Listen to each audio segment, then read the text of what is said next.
Everyone, welcome to study spring. और ये हम लोगों का मोस्ट एक्सपेक्टेड एमसीक्यू सीरीज का सेशन है, जिसमें आज हम लोग फंडामेंटल ड्यूटीज से रिलेटेड सारे मोस्ट एक्सपेक्टेड एमसीक्यूज को कवर करेंगे। और इससे पहले हम लोगों ने मोस्ट एक्सपेक्टेड एमसीक्यूज के सीरीज को कवर किया है, जिसका लिंक आपको डिस्क्रिप्शन में मिल जाएगा प्लेलिस्ट का, और आप वहां से उसको जाके विजिट कर सकते हैं। बिफोर टू बिगिन, अगर आपने चैनल को सब्सक्राइब नहीं किया है तो चैनल को सब्सक्राइब कीजिए, वीडियोस को लाइक कीजिए और जितना हो सके शेयर कीजिए अपने फ्रेंड्स के साथ। और आप बेल आइकन को जरूर प्रेस कीजिए, क्योंकि नोटिफिकेशन आपको तभी मिलेंगे जब आप बेल आइकन को प्रेस कीजिएगा। चलते हैं अपने एमसीक्यूज की तरफ। पहला क्वेश्चन है, भारतीय संविधान के तहत कौन मौलिक कर्तव्य नहीं है? तो इस सेशन को शुरू करने से पहले आज हम लोग जो है थोड़ा सा इंट्रोडक्शन देखेंगे इसको। इसमें तो आपका जो है वो फंडामेंटल ड्यूटीज से रिलेटेड जो है, मौलिक कर्तव्य से रिलेटेड आज एमसीक्यूज को हम लोग सॉल्व कर रहे हैं। तो ये जो है वो भाग 4 के क में और अनुच्छेद 51 के क में जोड़ा गया हुआ है इसको, ठीक है। और ये स्टार्टिंग से नहीं था, इसको अमेंडमेंट करके लाया गया हुआ था। थोड़ा सा इंट्रोडक्शन है, ब्रीफ इंट्रोडक्शन है इसके बारे में, फंडामेंटल ड्यूटीज के बारे में। क्वेश्चन को सॉल्व करने से पहले इसको जानना जरूरी है, क्योंकि कुछ इंपॉर्टेंट फैक्ट्स होते हैं जिसको जाने बगैर हम एमसीक्यूज को सॉल्व नहीं कर सकते हैं। और अगर आप सीएपीएफ सीडीएस वगैरह जो भी एग्जाम दे रहे हैं उसके लिए इंपॉर्टेंट है, क्योंकि वहां पे फैक्ट से रिलेटेड क्वेश्चन पूछे जाते हैं। तो चलते हैं फिर से अपने क्वेश्चन की तरफ। क्वेश्चन है आपका, भारतीय संविधान के तहत कौन मौलिक कर्तव्य नहीं है? इंपॉर्टेंट क्वेश्चन है, कहीं से भी क्वेश्चन पूछा जा सकता है। एट प्रेजेंट 11 मौलिक कर्तव्य है, उस 11 मौलिक कर्तव्य से जैसे चाहे एग्जामिनर आपसे क्वेश्चन पूछ सकता है, चाहे वो यूपीएससी का एग्जाम हो या फिर आपका स्टेट बीसीएस हो या फिर एसएससी का हो, रेलवे का हो, कहीं से भी क्वेश्चन पूछे जाते हैं अब स्टेटमेंट में। तो हम लोग ज्यादातर कवर करते हैं स्टेटमेंट क्वेश्चन को। और यहाँ पे पहला आपके पास ऑप्शन है देश की रक्षा करना, दूसरा है करों का भुगतान करना, इसको आप करना कर लीजिएगा। नेक्स्ट है सार्वजनिक संपत्ति की रक्षा करना और वोट देना। तो आप जैसे ही ऑप्शन नंबर 1 को देखते हैं तो ये आपका क्वालिफाई कर जाता है मौलिक कर्तव्य के लिए।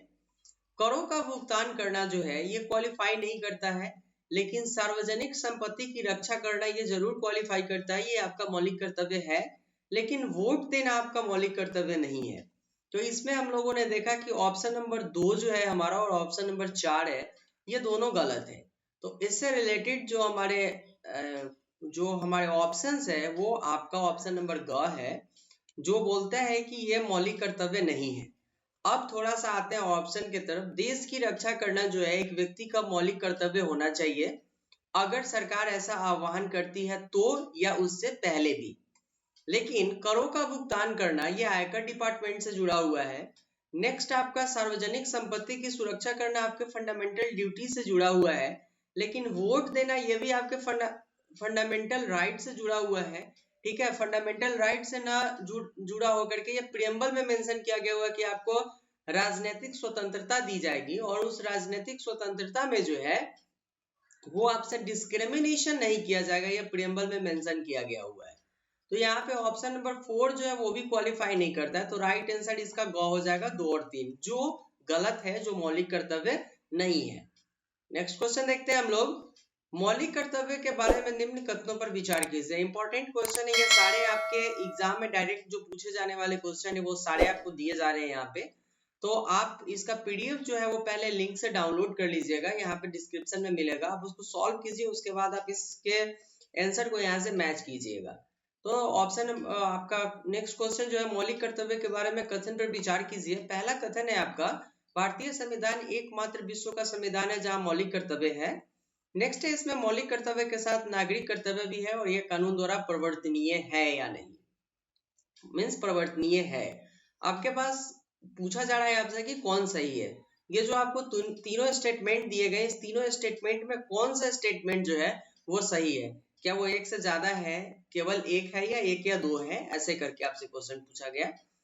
तो ऑप्शन नंबर 1 पे आते हैं हम लोग। भारतीय संविधान का एकमात्र विश्व का भारतीय संविधान जो है एकमात्र विश्व का संविधान है जहां मौलिक कर्तव्य है। तो option number A he qualify नहीं करता है, ठीक है। ऑप्शन नंबर ए क्वालिफाई नहीं करता है, और इसके ऊपर थोड़ा सा हम लोग डिस्कस करते हैं कि ऑप्शन नंबर ए क्यों नहीं क्वालिफाई करता है। क्योंकि इंडियन कॉन्स्टिट्यूशन में इसको एडॉप्ट किया गया है, मौलिक कर्तव्य को, फंडामेंटल ड्यूटीज को अडॉप्ट किया गया हुआ है और दूसरे संविधान से इसको अडॉप्ट किया गया है। तो अगर दूसरे संविधान में नहीं होता तो हम इसको अडॉप्ट करते ही नहीं, ठीक है। तो अडॉप्ट किया हुआ है। और इससे पहले जो है वो सोवियत रूस में क्या हुआ था कि फंडामेंटल ड्यूटीज थे वहां से हम लोगों ने इसको अडॉप्ट किया है। तो हम ऐसे नहीं बोल सकते हैं कि भारतीय संविधान जो है वो अकेला ऐसा संविधान है जहाँ पे फंडामेंटल ड्यूटीज है। तो ऑप्शन नंबर 1 क्वालिफाई नहीं करता है। लेकिन ऑप्शन नंबर 2 के ऊपर चलते हैं हम लोग। इसमें नैतिक कर्तव्य के साथ नागरिक कर्तव्य है, बिल्कुल सही बात है। आपके नैतिकता से रिलेटेड कुछ फंडामेंटल ड्यूटीज इसमें है, उसके साथ ही आपके नागरिक कर्तव्य भी दिए गए हुए हैं कि आपके कौन कौन से कर्तव्य होने चाहिए और ये कानून द्वारा परिवर्तनीय है। बिल्कुल, अगर आपके फंडामेंटल ड्यूटीज जो है अगर आप उसका निर्वहन सही से नहीं करते हैं तो आपके ऊपर, अगर सरकार चाहे तो आपके ऊपर जो है वो सरकार केस कर सकती है। अगर आपने कुछ ऐसा कार्य किया है, जैसे आप धरोहर जो है, सांस्कृतिक धरोहर, उसका अगर आपने विदोहन कर दिया तो उसके वो जो है न्यायालय में परिवर्तनीय है, आपके ऊपर केस हो सकता है इसके लिए। तो केवल आपका ऑप्शन नंबर ए जो है वो गलत है, बाकी दो जो ऑप्शन है 2 और 3 ये दोनों सही है। तो इसका जो राइट आंसर है क्वालिफाई करता है ऑप्शन नंबर ख 2 और 3, तो राइट आंसर इसका ये हो जाएगा। नेक्स्ट क्वेश्चन देखते हैं हम लोग। निम्न कथनों पर विचार कीजिए। मौलिक कर्तव्य है वो मूल संविधान में उल्लेख नहीं था, ठीक है। दूसरा है कि इसे स्वर्ण सिंह समिति के रिपोर्ट के आधार पर जोड़ा गया था और तीसरा है कि मौलिक कर्तव्य को सोवियत रूस से लिया गया है। कौन सा कथन सही नहीं है, ठीक है। अब आ जाते हैं हम लोग ऑप्शन नंबर ए पे। पहले भी मैंने आपको बताया कि मौलिक कर्तव्य जो है उसको हम लोगों ने एडॉप्ट किया है, ठीक है। एडॉप्ट किया प्लस ये जो है वो हमारे स्टार्टिंग में, कॉन्स्टिट्यूशन के स्टार्टिंग में ये मौलिक कर्तव्य नहीं थे, इसको हम लोगों ने एडॉप्ट किया है और इसको 42nd कॉन्स्टिट्यूशनल अमेंडमेंट 1976 में जोड़ा गया हुआ था सोवियत रूस को देखते हुए।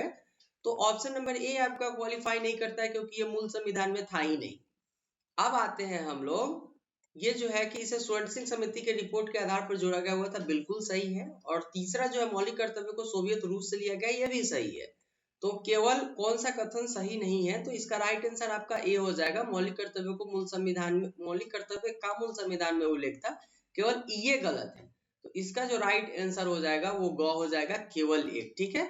क्योंकि यहाँ पे ऑप्शन नंबर 1 जो है वो क्वालिफाई नहीं करता है स्टेटमेंट को, क्योंकि जो मूल कर्तव्य है हमारा वो मूल संविधान में नहीं था, इसको बाद में अडॉप्ट किया गया है। नेक्स्ट क्वेश्चन देखते हैं हम लोग। मौलिक कर्तव्य से जुड़े तथ्यों पर विचार कीजिए। आपको पहले भी हम लोगों ने बताया है कि ये आपका फंडामेंटल ड्यूटीज से रिलेटेड मोस्ट एक्सपेक्टेड एमसीक्यूज का सीरीज है। तो आज हम लोग यहाँ पे वो सारे एमसीक्यूज को कवर कर रहे हैं जो आपके एग्जाम में आने वाले हैं, और ऐसे क्वेश्चन एग्जाम में डायरेक्ट आते हैं, वो सारे को हम लोगों ने कवर किया है। तो आप इसको नोटबुक में नोट डाउन कीजिए, देन आप वहां से जाके इसको सॉल्व कर सकते हैं। पहला क्वेश्चन का जो ऑप्शन है वो बोलता है कि भारतीय संविधान का भाग 4 और अनुच्छेद 51 का क में इसको जोड़ा गया हुआ है। दूसरा है कि 44वें संविधान संशोधन 1976 में जोड़ा गया था और तीसरा है कि वर्तमान में 11 मौलिक कर्तव्य है। और ये जो है कि कौन सा कथन सही है, आपसे पूछा गया कि कौन सा कथन सही है, ठीक है। इंपॉर्टेंट क्वेश्चन है ये। जो है आपका ऑप्शन नंबर ए जो है वो क्वालिफाई नहीं करता है, क्योंकि भारतीय संविधान का भाग 4 का क और अनुच्छेद 51 के ए में इसको जोड़ा गया हुआ है। यहाँ पर कंफ्यूजन होता है क्योंकि आप भाग 4 में देख लेते हो और 51 के क, ये सारे लोग याद करते हैं कि 51 के क में है, लेकिन 4 का क उनको याद नहीं रहता है, 4A उनको याद नहीं रहता है, क्योंकि यहाँ से स्टेटमेंट में क्वेश्चन जब आते हैं तो कंफ्यूजन होता है, क्योंकि 4 के क में इसको जोड़ा गया हुआ था और 51 के क आर्टिकल जो है 51A को यहाँ पे जोड़ा गया था, तब मौलिक कर्तव्य जोड़े गए हुए थे 10, लेकिन बाद में इसको 11 किया गया। और ऑप्शन नंबर 2 भी क्वालिफाई नहीं करता है क्योंकि इसको 42nd कॉन्स्टिट्यूशनल अमेंडमेंट 1976 में जोड़ दिया गया था। तो एलिमिनेशन मेथड के थ्रू आप यहाँ से भी इसको एलिमिनेट कर सकते हैं, क्योंकि 1976 में जो है 42nd कॉन्स्टिट्यूशनल अमेंडमेंट हुआ था। तो ऑलरेडी ये आपका जो है वो क्वालिफाई नहीं कर रहा है, लेकिन एट प्रेजेंट में जो है वो 11 मौलिक अधिकार है, इसलिए ऑप्शन नंबर 3 केवल क्वालिफाई करता है और राइट आंसर आपका ग हो जाएगा, ठीक है। नेक्स्ट क्वेश्चन देखते हैं हम लोग। मौलिक कर्तव्य की संख्या 10 से 11 कब हुई थी? बहुत इंपॉर्टेंट क्वेश्चन है, और इससे एग्जाम में कभी फंडामेंटल राइट से क्वेश्चन आ जाते हैं, कभी फंडामेंटल ड्यूटीज से क्वेश्चन आते हैं, कभी आपके डीपीएसपी से क्वेश्चन आ जाते हैं, और यही वो टॉपिक है जहां से बार बार क्वेश्चन आते रहे 86 कॉन्स्टिट्यूशन अमेंडमेंट में, क्योंकि यहीं पे आपका 86वें संविधान संशोधन में ही ये मूल कर्तव्य की संख्या 10 से 11 हो गई हुई थी, और ये जो हुआ था वो 2002 में हुआ था। ठीक है, इंपॉर्टेंट, इसका राइट आंसर आपका घ हो जाएगा। नेक्स्ट क्वेश्चन देखते हैं हम लोग। 86वां संविधान संशोधन के बारे में कथन पर विचार कीजिए। बहुत इंपॉर्टेंट क्वेश्चन है, अगर आपने इसको नोटबुक में नहीं लिखा है अभी तक तो नोटबुक में नोट डाउन कीजिए, क्योंकि यहाँ से क्वेश्चन अगर नहीं आते हैं तो कब एग्जाम में क्वेश्चन आते हैं ये भी सही नहीं है, ये कहना सही नहीं है, क्योंकि ये बहुत इंपॉर्टेंट है और एग्जामिनर का फेवरेट क्वेश्चन होता है ये 86 कॉन्स्टिट्यूशन अमेंडमेंट का। तो यहाँ से आपका ऑप्शन नंबर ए जो है यह संविधान संशोधन 2002 में किया गया हुआ था। ठीक है, ये जो 46 कॉन्स्टिट्यूशन अमेंडमेंट था वो 2002 में किया गया। नेक्स्ट है इसमें भाग 4 और अनुच्छेद 51 के क में संशोधन किया गया, और नेक्स्ट है आपका इस संशोधन के बाद मूल कर्तव्य की संख्या 10 से 11 हो गई थी। कौन सा कथन सही है? तो आपका जो राइट आंसर हो जाएगा वो इसका ख हो जाएगा 1 और 3। अब फिर से आ जाते हैं हम लोग 1 और 3 क्यों होगा, क्योंकि ये जो संविधान संशोधन है 86 कॉन्स्टिट्यूशन अमेंडमेंट जो है आपका वो 2002 में हुआ था, ये राइट है। लेकिन यहाँ पे भाग 4 के क को और अनुच्छेद 51 के क को संशोधित किया गया हुआ था, न कि आपका भाग 4 है। भाग 4 जो है वो आपका अदर चीज से रिलेटेड है। ये भाग 4 में आपका डीपीएसपी को मेंशन किया गया हुआ है, directive principle of state policy को, लेकिन भाग 4 के ए में आपका फंडामेंटल ड्यूटीज मेंशन किया गया हुआ है, इसलिए यहाँ से ही गड़बड़ी होता है। इस पे ज्यादा ध्यान दीजिए, छोटी छोटी चीजों पे हम लोगों को ध्यान देना है, और वही इस चैनल का मोटो भी है कि आपको सारे content free of cost available करवाया जाए, जो एक पेड कोर्स में मिलता है, लेकिन आपके तरफ से वो रिस्पॉन्स नहीं आता है इस चैनल पे। आप चैनल को सब्सक्राइब अभी तक नहीं किए हैं तो थोड़ा सा आपकी रिस्पॉन्सिबिलिटी है थोड़ी सी कि आप चैनल को सब्सक्राइब कीजिए और शेयर कीजिए वीडियोस को, क्योंकि आपके सपोर्ट से ही हमें उत्साह मिलती है। अदरवाइज यहाँ पे बस हेल्प करना है, इस चैनल का मोटो है और कुछ नहीं। नेक्स्ट आपका आ जाता है कि संशोधन के बाद मूल कर्तव्य की संख्या 10 से 11 हुई थी। ये भी राइट है, लेकिन आपका ऑप्शन नंबर 2 क्वालिफाई नहीं करता है, इसलिए इसका राइट आंसर 1 और 3 हो जाएगा, और ये आपका क्वालिफाई कर रहा है ऑप्शन नंबर ख। ठीक है, नेक्स्ट क्वेश्चन देखते हैं हम लोग। निम्नलिखित कथनों पर विचार कीजिए। ये आपका ऑप्शन है कि भारत की संप्रभुता, एकता और अखंडता की रक्षा करना व्यक्ति का मौलिक कर्तव्य है। बहुत इंपॉर्टेंट, ये आपके फंडामेंटल ड्यूटीज में मेंशन किया गया हुआ है कि प्रभुता, एकता और अखंडता की रक्षा करना मौलिक कर्तव्य है। लेकिन एकता, प्रभुता और अखंडता जो है वो प्रियम्बल में भी मेंशन किया गया हुआ है। अगर आपने प्रीवियस वीडियो को नहीं देखा है प्रियम्बल से रिलेटेड जो मोस्ट एक्सपेक्टेड एमसीक्यूज के सीरीज में, तो आप बिल्कुल जाकर के उसको देखिए, वहां से आपके आधा जो आपका प्रॉब्लम है उसका सॉल्यूशन मिलेगा आपको। तो ये ऑप्शन नंबर 1 क्वालिफाई करता है। ऑप्शन नंबर 2 को देखते हैं कि इसको ध्यान में रखकर मूल अधिकार को कभी प्रतिबंधित नहीं किया जा सकता है। ये आपका ऑप्शन क्वालिफाई नहीं कर सकता है, क्योंकि जैसे ही संविधान के प्रभुता, एकता और अखंडता की बात आती है तो केवल प्राण और दैहिक स्वतंत्रता को छोड़ करके, ठीक है, प्राण और दैहिक स्वतंत्रता को छोड़ करके बाकी सारे स्वतंत्रताओं के ऊपर प्रतिबंध लगाया जा सकता है, अगर कभी ऐसा सिचुएशन पैदा होता है कि ये संविधान की संप्रभुता, एकता और अखंडता के ऊपर कहीं ना कहीं से अटैक कर रहा है। तो ठीक है, तो इसका राइट आंसर आपका ए हो जाएगा, केवल एक, क्योंकि केवल एक जो ऑप्शन है आपका वही सत्य है, बाकी आपका ऑप्शन नंबर 2 सत्य नहीं है, क्योंकि प्रभुता, एकता और अखंडता को ध्यान में रख करके अगर चाहा जाए तो फंडामेंटल ड्यूटीज, फंडामेंटल राइट के ऊपर प्रतिबंध लगाया जा सकता है। ठीक है, नेक्स्ट क्वेश्चन देखते हैं हम लोग। मौलिक कर्तव्य में किसका उल्लेख नहीं है? आपके पास ऑप्शन है सार्वजनिक संपत्ति की सुरक्षा करना, प्राकृतिक धरोहरों की सुरक्षा करना, शिक्षा का अवसर प्रदान करना या हिंसात्मक धरना करना। तो ऑप्शन नंबर घ आपका क्वालिफाई नहीं करता है, क्योंकि कहीं भी ये मेंशन नहीं किया गया कि आप हिंसात्मक रूप से धरना कीजिए। ठीक है, बाकी ये सारे जो ऑप्शन है वो क्वालिफाई करते हैं, ये फंडामेंटल ड्यूटीज हैं। नेक्स्ट क्वेश्चन देखते हैं। राष्ट्र ध्वज का और राष्ट्रगान का आदर करना संविधान के किस भाग में उल्लेखित है?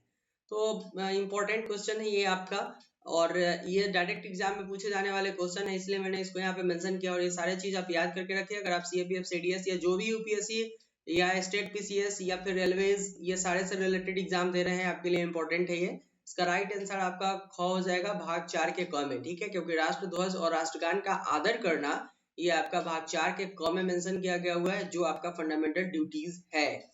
और बाकी अगर आप सीएपीएफ, सीडीएस या फिर डिफेंस से रिलेटेड है तो आपको बहुत अच्छे तरीके से पता होगा कि कुछ लोग इस देश का ही खाते हैं और इस देश के नाम को लेने में इनको प्रॉब्लम होता है।